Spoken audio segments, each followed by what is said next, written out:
స్క్రబ్ని పట్టుకుని బరా బరా బరా బరా రుద్దడం, సాఫ్ట్ అయిపోవాలి, మంచిగా అయిపోవాలి, క్లీన్ అయిపోవాలి అని చెప్పి చాలా రుద్దేస్తూ ఉంటారు. అసలు స్క్రబ్ వల్ల ఎన్ని సైడ్ ఎఫెక్ట్స్ ఉన్నాయో రాంగ్గా చేస్తే. స్కిన్ పాడైపోతుంది స్క్రబ్ ఎక్కువ చేస్తే. సో కేవలం పై పొరల్లో ఉన్న డెడ్ లేయర్ని రిమూవ్ చేయడానికి మాత్రమే మనం స్క్రబ్ చేస్తాం. మన స్కిన్ రిజునేషన్ సైక్లింగ్ సిస్టమ్ ఉంటుంది మనకి. లైక్ మన పీరియడ్ సైకిల్ సిస్టమ్ ఎలా ఉంటుందో అది కూడా అంతే. 21 days దానికి సైకిల్ సిస్టమ్ ఉంటుంది. కొత్త సెల్స్ పుడుతూ ఉంటే పాత సెల్స్ చనిపోతూ ఉంటాయి. సెల్కి లైఫ్ స్పాన్ 21 days ఉంటుంది. 21 to 28 డిఫరెన్స్ ఉంటుంది పర్సన్కి. ఓకేనా? సో ఒక 21 అనుకుందాం, 21 రోజులు బట్టి లైఫ్ స్పాన్ ఉంటుంది. 21 రోజుల తర్వాత కింద తయారవుతాయి, షేప్ చేంజ్ అవుతూ ఒకటి మారుతూ పైకి వస్తాయి. పైకి వచ్చేప్పటికీ కార్నియం లేయర్కి వచ్చేప్పటికి డెడ్ అయ్యి వస్తాయి.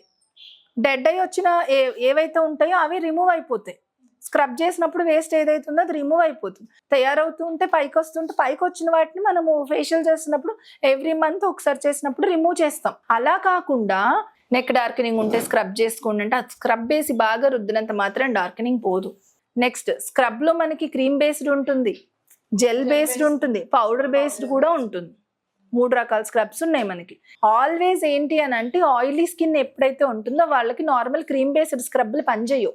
ఇఫ్ ఇన్ కేస్ మీకు క్రీమ్ బేసే ఉంది, జెల్ బేస్ లేదు, దెన్ అప్పుడు దాన్ని పైన మసాజ్ చేసి వాటర్లో డిప్ చేసుకొని లూజ్ చేసుకోండి.